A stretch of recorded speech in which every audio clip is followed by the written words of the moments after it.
Salut tout le monde! Aujourd'hui, je suis de retour pour une nouvelle vidéo. J'espère que vous allez bien.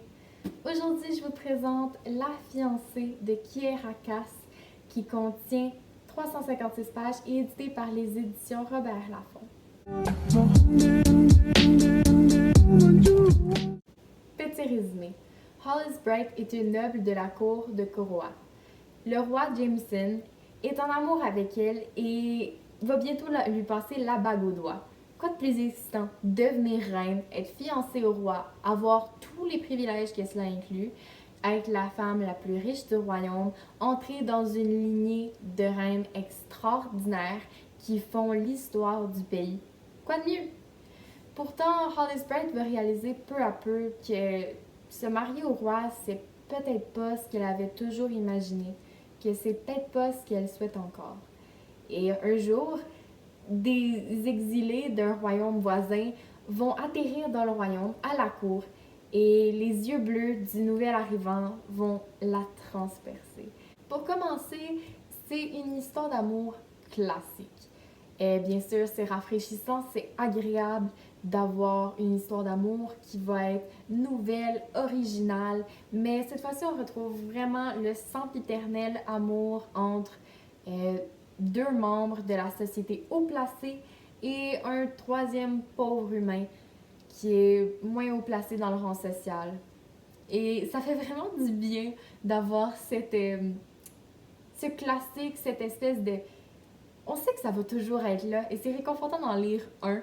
Donc ça, j'ai vraiment beaucoup aimé que Kiera Cass, fidèle à son habitude, reste dans les histoires de royauté, de royaume, de mariage entre rois et reines. J'ai aussi beaucoup aimé l'univers intriguant que l'auteur a créé pour nous.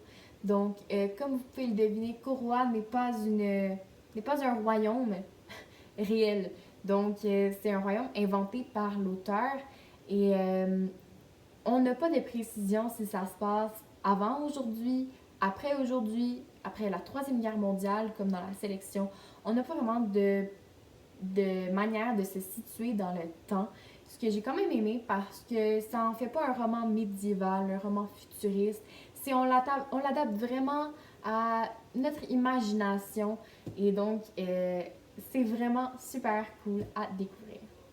Par contre, je dois être honnête avec vous, j'ai été énormément déçue par la fin.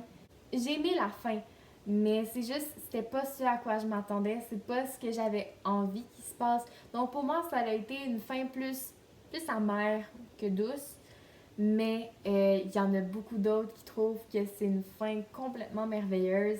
Et vraiment, je crois que ça va dépendre de l'opinion, des attentes qu'on forme envers le livre. Moi, je croyais que ça allait être un livre très, très classique, très à la Cendrillon, là.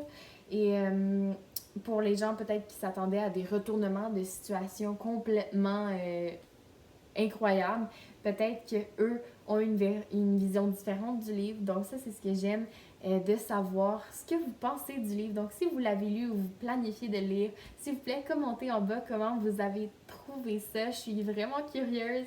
Donc, commentez-moi ça en bas pour qu'on puisse échanger sur La fiancée. C'est déjà tout pour aujourd'hui. J'espère que vous avez aimé la vidéo. Donc, n'hésitez pas à laisser un like, un commentaire, à vous abonner à la chaîne, à activer la cloche pour les notifications et à partager la vidéo. Bye!